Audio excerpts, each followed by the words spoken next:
lo que nadie sabía, la cronología completa de la muerte de Jason Jiménez y sus últimas palabras. Que me amó, me respetó, me hizo feliz. Yo solamente sé que pegué un grito. El pueblo dice que me ayudó a volar, me dio 3 maravillosos hijos. Donde cayó el avión, me dejaron ingresar hasta cierta distancia. Yo no puedo aceptar que él está muerto. 9 meses antes de morir, Jason Jiménez confesó algo en un podcast que muy poca gente recuerda hoy.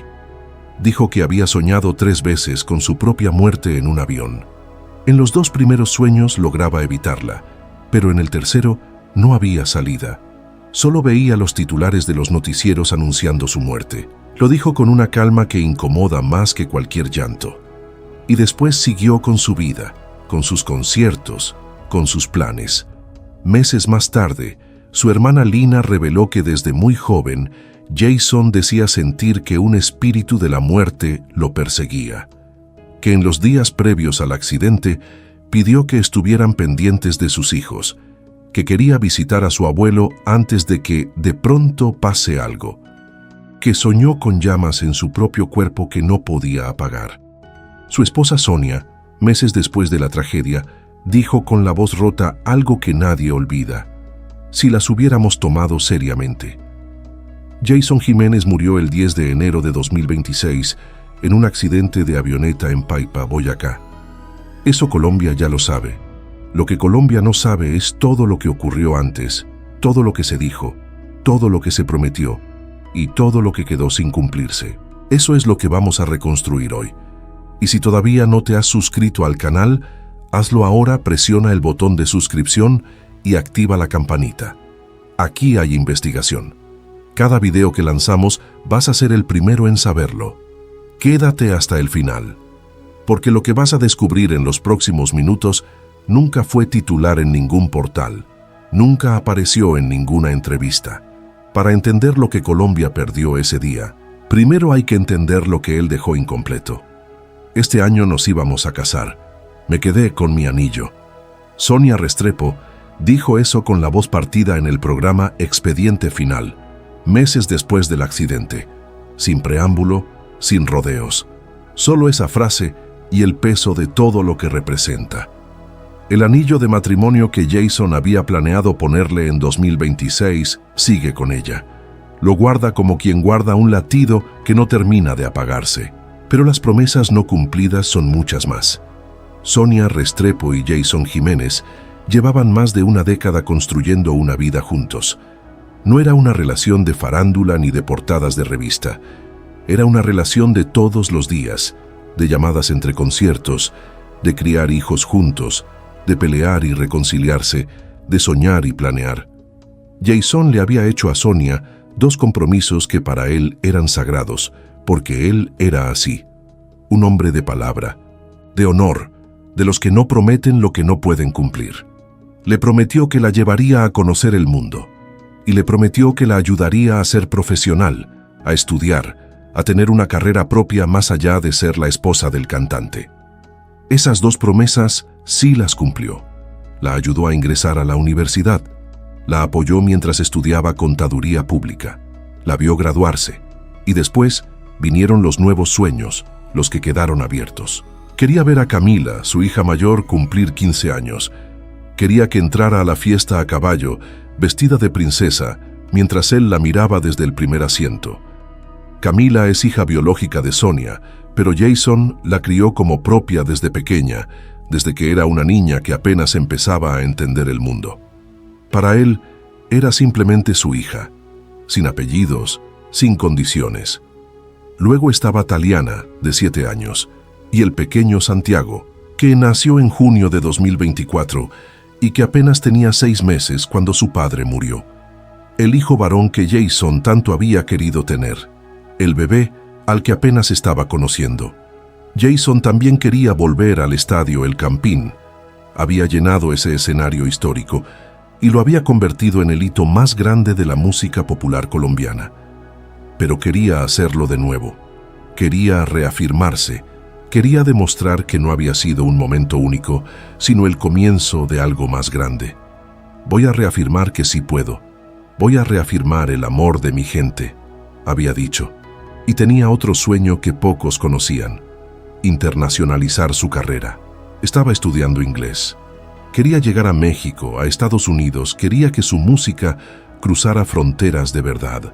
Según su esposa, ese sueño estaba muy cerca de hacerse realidad. Entre los que murieron con él ese 10 de enero estaba Juan Manuel Rodríguez. Muchos lo conocían como parte del equipo de producción visual, pero lo que pocos saben es que Juan Manuel era primo de Jason, que Jason lo había sacado de una etapa difícil de su vida y le había dado un propósito, un trabajo, una dirección. Juan Manuel lo consideraba una figura paterna. No eran colegas, eran familia. Y esa es quizás la dimensión más dolorosa de todo esto. No murió solo un artista, murió un hijo, un padre, un esposo, un primo, un amigo. Murieron 6 personas que tenían vidas, proyectos y personas que los esperaban en casa. Sonia lo resume con una frase que detiene el tiempo: me aferro a Dios y a la esperanza de otra vida prometida, porque sueño con volverlo a ver. Pero hay algo que hace todo esto aún más difícil de procesar, algo que su familia guardó durante meses, porque Jason quizás lo sabía. Soñé 3 veces con mi muerte en un avión. En el tercero, no pude evitarlo. Eso lo dijo Jason Jiménez en abril de 2025, 9 meses antes de morir, sentado frente a Juan Pablo Raba en el podcast Los hombres también lloran. Y lo dijo con una calma que hiela más que cualquier llanto. En el primero de esos sueños, lograba advertir al piloto sobre una falla técnica antes del despegue. El piloto lo escuchaba. El accidente no ocurría. En el segundo sueño, la situación era similar. Otra vez la advertencia, otra vez el piloto atendiendo, otra vez la tragedia evitada. Pero el tercero fue diferente. Ocurrió en Medellín el 24 de mayo de 2024. Se despertó a las 3 de la mañana con mareo, con una sensación de peso en el pecho que no podía explicar. En ese tercer sueño no había advertencia posible. No había piloto que escuchar. No había salida. Solo veía los titulares de los noticieros anunciando su propia muerte. Y cuando abrió los ojos en esa madrugada de mayo, supo que ese sueño era diferente a los otros, que algo en él pesaba distinto. Pero el tiempo siguió pasando. Los conciertos siguieron. La música siguió. Y Jason terminó por guardar ese sueño en algún lugar de la memoria donde uno pone las cosas que no sabe cómo procesar. Lo que no guardó tan fácilmente fue lo que vivió meses después, en un vuelo hacia Pasto. El motor de la avioneta presentó una falla en pleno aire. La aeronave tuvo que maniobrar de emergencia. Jason llegó al escenario de ese concierto visiblemente afectado, y en algún momento de esa noche, entre bastidores, con los ojos aguados, le dijo a las personas más cercanas a él algo que hoy resuena con una fuerza que estremece. Dios mío, casi me voy. No estaba hablando de manera figurada. Estaba hablando del terror de haber estado al borde de no volver a ver a sus hijos, de no poder cumplir lo que le había prometido a Sonia, de quedar a mitad de camino en todo lo que había empezado. Ese episodio le generó ansiedad. Lo afectó más de lo que dejó ver públicamente. Pero el artista siguió, porque los compromisos no esperan y la música tampoco.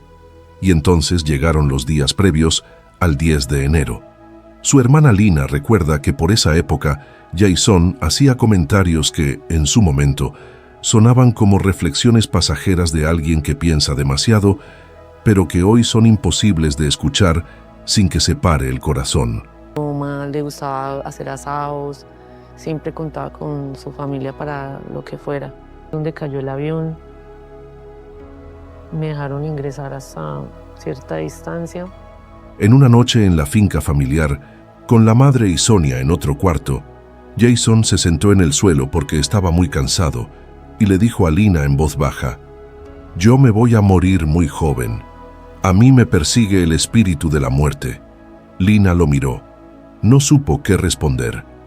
Era una de esas frases que uno no sabe si tomar en serio o dejar pasar.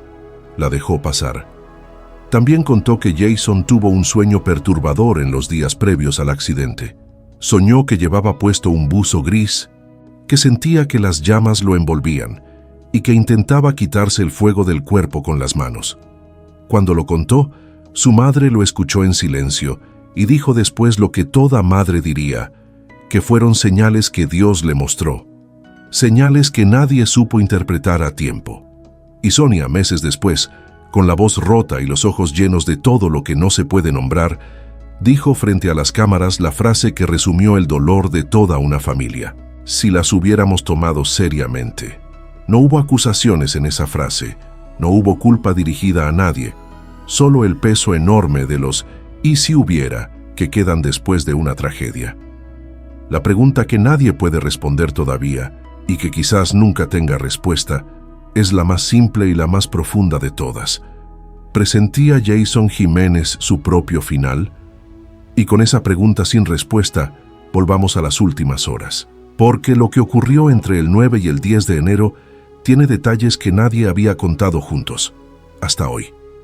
Para reconstruir lo que fueron las últimas 48 horas de Jason Jiménez, hay que volver al viernes 9 de enero de 2026. Ese día, la avioneta Piper PA-31-325 Navajo, con matrícula N325FA, realizó un vuelo de comprobación desde el aeródromo Olaya Herrera de Medellín. Era parte del protocolo posterior al mantenimiento que había recibido el motor izquierdo de la aeronave. El vuelo salió bien. 4 personas a bordo, ninguna novedad técnica reportada, ninguna anomalía. La avioneta estaba, según todos los registros disponibles, en condiciones de volar. Esa misma tarde llegó a Paipa. Jason tenía compromisos esa noche, y mientras el equipo se preparaba, mientras los técnicos revisaban equipos y los músicos afinaban instrumentos, Jason Jiménez hacía lo que siempre hacía antes de subir a un escenario: estar presente con las personas que amaba. Fue en ese momento, mientras se dirigía hacia la tarima del concierto en Málaga, Santander, que se detuvo en la escalera. Su hermana Lina estaba cerca, y Jason, sin que hubiera una razón aparente para decirlo, sin que la conversación lo llevara a ese lugar, le dijo: «Lina, toca que esos días estés muy pendiente de los niños». Lina lo escuchó, asintió, y no supo en ese momento que esa era una instrucción para después de su muerte. Antes de ese concierto también habló de ir a Manzanares a ver al abuelo.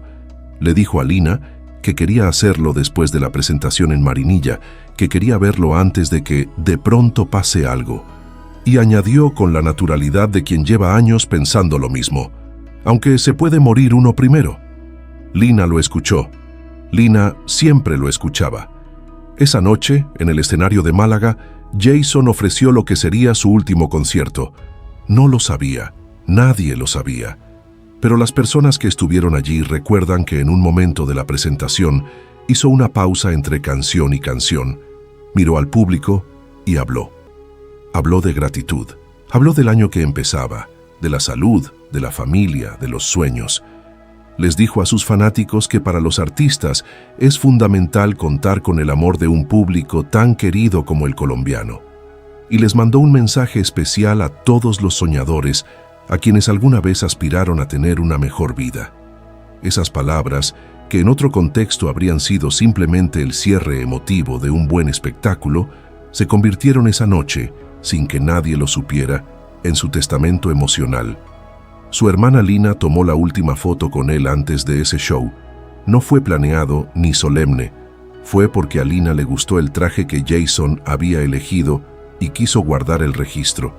Un gesto simple, una foto entre hermanos, la última. Al terminar el concierto, Lina cuenta que sentía una tristeza extraña, una tristeza que no tenía explicación, porque ella era una persona alegre, pero ese día algo pesaba. Jason la llamó y le dijo que consiguiera quien la llevara a Paipa, que iba a parar a desayunar y que la esperaba. Esa llamada no llegó a concretarse como la habían planeado. Mientras tanto, Jason había enviado un mensaje de voz a su productor Georgie Parra, un audio que hoy el productor recuerda con una mezcla de orgullo y dolor. En ese mensaje, Jason estaba entusiasmado, energético, lleno de planes. Tengo muchos planes, dijo. Y luego la frase que lo resume todo. Ahí hay música por toneladas. No era un hombre que estaba cerrando capítulos. Era un hombre que estaba abriendo el año con todo. La mañana del sábado 10 de enero llegó. La avioneta estaba en el aeródromo Juan José Rondón de Paipa. El equipo se organizó para el vuelo. A bordo estaban Jason, su manager Jefferson Osorio, su asistente personal Oscar Marín, su primo y productor visual Juan Manuel Rodríguez, el fotógrafo Weisman Mora y el capitán Fernando Torres. Antes de subir, Jason llamó a Sonia. Le dijo que estaba cansado, que no había dormido bien esa noche, y antes de colgar, las últimas palabras que le dijo a la mujer con quien iba a casarse ese año, a la madre de sus hijos, a la persona que hoy todavía guarda su anillo. Chao, mi amor, nos vemos pasado mañana. Sonia estaba en casa con las niñas, preparando un pastel de chocolate. Era una tarde ordinaria. A las 4:11 de esa tarde, la avioneta intentó despegar. Los motores tardaron más de lo normal en arrancar. Eso fue lo primero. Luego vino todo lo demás. Para entender por qué Colombia lloró de la manera en que lloró, hay que entender de dónde venía este hombre. Porque Jason Jiménez no era una estrella de esas que nacen ya pulidas, ya construidas, ya listas para los reflectores. Era exactamente lo contrario. Era el resultado de años de golpes, de hambre, de esfuerzo sin garantías y de una terquedad completamente colombiana de no rendirse, aunque todo diga que uno debería hacerlo.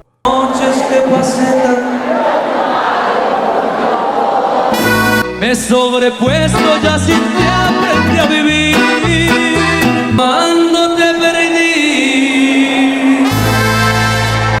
Nació el 26 de julio de 1991 en Manzanares, un municipio cafetero del departamento de Caldas, rodeado de montañas, y de esa manera de ser antioqueña que mezcla el trabajo duro con el humor y el afecto. Sus padres eran comerciantes. La familia tenía cierta estabilidad. Pero cuando sus padres se separaron, todo cambió. El deterioro económico fue rápido y profundo. Y su madre, Luz Mary Galeano, tomó la decisión que tantas madres colombianas han tomado: moverse a Bogotá en busca de algo mejor. Llegaron a la capital sin red de apoyo, sin ahorros suficientes, sin un plan claro. Se instalaron cerca de Corabastos, la central mayorista de Bogotá, que es al mismo tiempo uno de los lugares más bulliciosos y más crudos de la ciudad. Jason empezó a trabajar siendo un adolescente. Cargaba bultos, vendía aguacates, ofrecía productos en el mercado para llevar algo de dinero a casa. Y en esa época dura, en medio de ese ambiente difícil, también se perdió. Cayó en las drogas. Llegó a sufrir un derrame cerebral por su adicción cuando todavía era muy joven. Tuvo problemas con la justicia que lo llevaron a estar bajo arresto domiciliario. Esos son capítulos que él mismo mencionó en entrevistas a lo largo de su carrera, sin vergüenza y sin dramatismo, porque entendía que esa historia era parte de lo que lo hacía real, de lo que hacía que su música llegara a la gente que había vivido cosas parecidas. Porque en medio de todo eso, siempre estuvo la voz. Desde los 7 años participaba en festivales de canto en Manzanares. Ganó el primer lugar 5 años seguidos. Participó en el Festival Nacional del Pasillo Colombiano, en el Encuentro Nacional de Cantapisteros, en el Encuentro Nacional de Bandas y Grupos Musicales. Ganaba, siempre ganaba. A los 17 años tomó la decisión definitiva. La música sería todo. Sin sello discográfico, sin productor, sin dinero, sin contactos. Él mismo grababa sus canciones, él mismo las imprimía en CDs, él mismo los vendía en bares, en ferias de pueblo, en eventos pequeños por el eje cafetero y Cundinamarca. Las emisoras de Caldas y Antioquia comenzaron a sonar sus temas, y el voz a voz hizo el resto. Sus letras no hablaban de un lugar inventado, hablaban de la cantina, del mercado, de la calle. Hablaban del amor que duele de verdad, del despecho que no cabe en palabras bonitas, de la gente que trabaja de madrugada y sigue adelante sin que nadie le aplauda. Jason no cantaba sobre la pobreza, cantaba desde adentro de ella. Y desde adentro de esa pobreza, construyó algo que ningún artista del género popular colombiano había logrado antes. Y desde adentro de esa pobreza, construyó algo que ningún artista del género popular colombiano había logrado antes. Pero mientras su familia procesaba el tamaño de lo que habían perdido, las autoridades intentaban responder la pregunta que Colombia entera se hacía. ¿Qué falló realmente en esa avioneta? Mientras Colombia procesaba el duelo, las autoridades abrían las investigaciones. La Fiscalía General de la Nación abrió una indagación formal relacionada con el siniestro. La Dirección Técnica de Investigación de Accidentes de la Aeronáutica Civil, la DIACC, tomó el caso. El Centro de Búsqueda y Rescate de Bogotá y la Policía Nacional también participaron desde el primer momento. Las líneas de investigación se dividieron en 3 componentes principales: el operacional, que evalúa las condiciones de la aeronave en pista y su desempeño en el despegue; el técnico y de mantenimiento, que analiza los manuales, los registros de servicio y las certificaciones de aeronavegabilidad; y el factor humano, que examina el entrenamiento del piloto, su experiencia y sus condiciones al momento del vuelo. Sobre ese último punto, surgió algo que ninguna familia esperaba ver. Un video comenzó a circular en redes sociales mostrando al piloto Fernando Torres revisando su celular durante la fase de despegue. No era un detalle menor, era la imagen de un hombre al que 6 familias le habían confiado sus seres queridos, y esa imagen levantó preguntas que todavía no tienen respuesta oficial. La DIACC reconoció la existencia del video y confirmó que está siendo verificado para determinar si corresponde efectivamente al momento del accidente, porque detrás de cada dato técnico, detrás de cada informe y cada sigla, hay 6 nombres. Hay 6 sillas vacías en 6 casas distintas de Colombia. Hay una esposa que todavía guarda un anillo.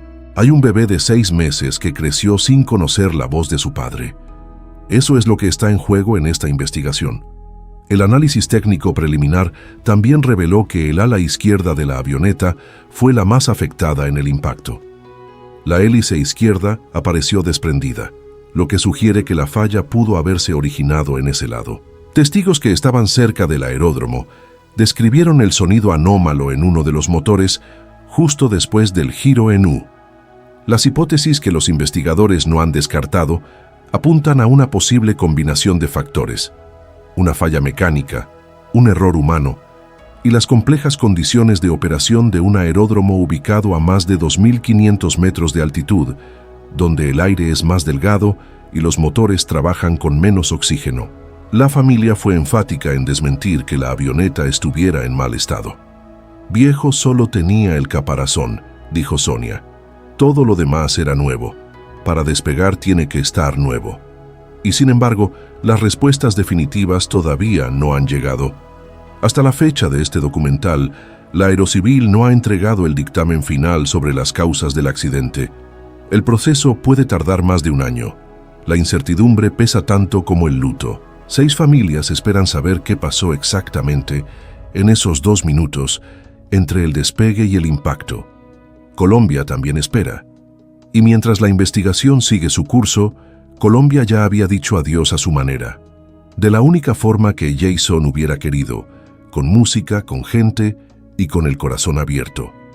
En el Movistar Arena de Bogotá, un integrante de su equipo tomó el micrófono frente a 40.000 personas y dijo una frase que ya es parte de la historia de la música colombiana. Este es el 4º sold out de Jason Jiménez en el Movistar Arena. El 4º, sin él. Antes de despegar por última vez, Jason había escrito en su canal de WhatsApp un mensaje para su familia. «Todo por y para ustedes, familia. Los quiero mucho». Nadie supo que sería el último. El punto en la vereda Romita donde cayó la avioneta se convirtió en un santuario espontáneo de flores, velas y cartas escritas a mano por personas que nunca lo conocieron en persona, pero que lo sentían suyo. Y mientras Colombia procesaba su ausencia, el productor Georgie Parra confirmó algo que muy poca gente esperaba. Jason dejó más de 50 canciones grabadas. Hay material para al menos 3 álbumes póstumos, colaboraciones internacionales con artistas como Lenin Ramírez y El Flaco. experimentaciones con ritmos que nunca había mostrado al público, y una canción que era su favorita personal. Se llama Sin Testigos. Georgie la describe como un híbrido diferente a todo lo que Jason había lanzado antes. Una canción que todavía espera, que sigue ahí, grabada, lista, en algún archivo que guarda la voz de un hombre que ya no está. Sonia Restrepo todavía tiene el anillo. Me aferro a la esperanza de otra vida prometida, dijo, porque sueño con volverlo a ver. Jason Jiménez tenía 34 años, una agenda llena y promesas que cumplir. El 10 de enero, el tiempo se le acabó. Pero su música, esa no. Si hoy, después de escuchar esta historia, sientes que la memoria de Jason Jiménez merece seguir viva, comparte este video. Compártelo con quien lo escuchaba en la madrugada, con quien lo vio en el campín, con quien todavía llora su partida. Porque las leyendas no mueren cuando el corazón se detiene. Mueren cuando se las olvida. Y mientras haya alguien que cante Aventurero o escuche Sin Testigos por primera vez sin saber que fue la canción favorita de un hombre que ya no está, Jason Jiménez seguirá surcando los cielos que lo vieron partir. Gracias por estar aquí hasta el final.